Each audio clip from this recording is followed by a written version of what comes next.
Welcome to my channel Nikhita's vlogs. Like, share, subscribe. ఈరోజు చేయబోయే recipe పెరుగు దోశ ఆర్ బన్ దోశ. ఎంత ఫ్లఫీ వచ్చాయో చూడండి. ఇక ప్రాసెస్లోకి వెళ్ళిపోదాం. ఫస్ట్ ఒక బౌల్ తీసుకొని 1 కప్ మినపప్పు, 4 కప్స్ బియ్యం,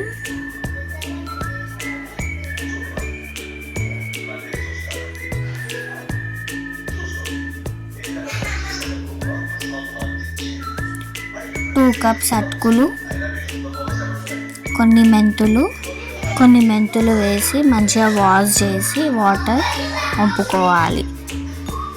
మన దగ్గర పుల్లటి పెరుగు ఉంటే వేసుకొని ఓవర్ నైట్ నానబెట్టుకోవాలి. నేను చూపిస్తున్న విధానంగా వేసుకొని కొన్ని వాటర్ వేసుకొని నానబెట్టుకోవాలి. ఈ దోశలకి నైటే నానబెట్టుకోవాలి, మార్నింగ్ గ్రైండ్ చేసుకోవాలి.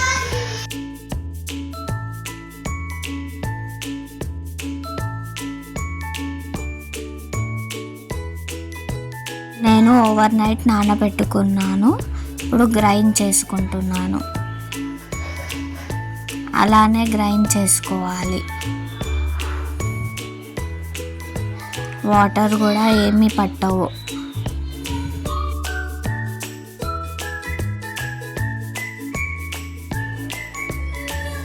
మంచిగా మెత్తగా గ్రైండ్ చేసుకోవాలి.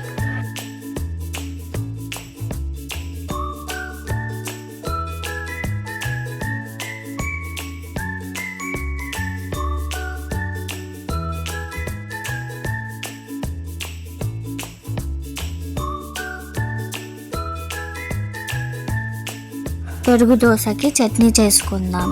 ఒక కడాయి తీసుకొని పల్లీలు వేసుకొని మంచిగా ఫ్రై చేసుకోవాలి.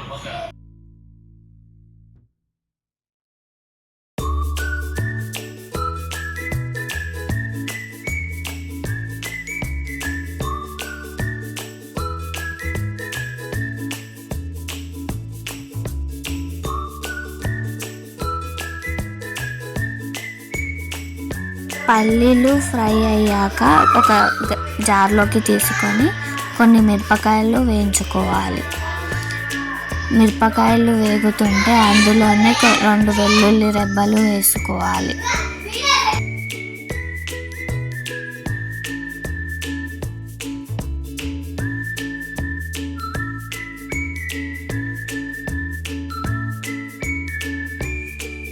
టూ 3 రెడ్ చిల్లీ వేసుకుంటే టేస్ట్ బాగుంటుంది.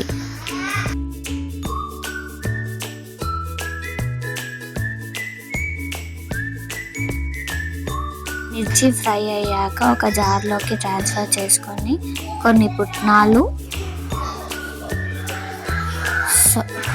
కొత్తిమీర, కరివేపాకు, సాల్ట్ వేసుకొని గ్రైండ్ చేసుకోవాలి. కొంచెం వాటర్ వేసుకుంటూ గ్రైండ్ చేసుకోవాలి.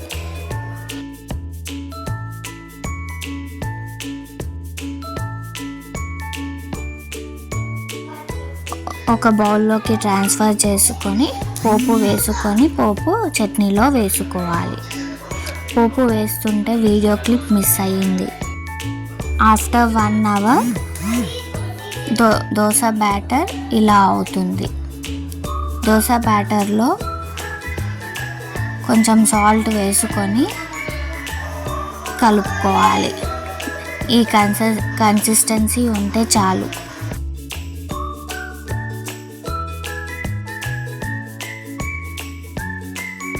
నెక్స్ట్ స్టవ్ ఆన్ చేసి ప్యాన్ పెట్టుకొని హీట్ అయ్యాక ఆయిల్ వేసుకొని దోశ నేను చూపిస్తున్న విధానంగా వేసుకోవాలి. దానిపైన కొంచెం ఆనియన్, క్యారెట్ వేసి ఒక మూత పెట్టుకుంటే మంచిగా కాలుతాయి. మళ్ళీ కొంచెం ఆయిల్ వేసుకొని 2 సైడ్స్ మంచిగా కాలనివ్వాలి. Same process to all dosas.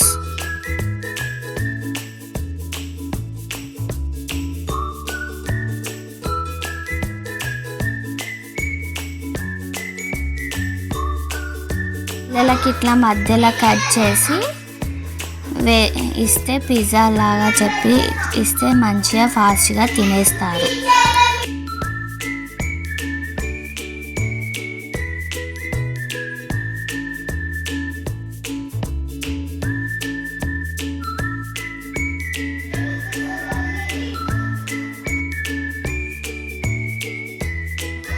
ఒక ప్లేట్లోకి పెట్టుకొని చట్నీ పెట్టుకొని తింటే సూపర్గా ఉంటుంది టేస్ట్. ఫ్లఫీ పెరుగు dosa or bun dosa is ready. Thank you for watching.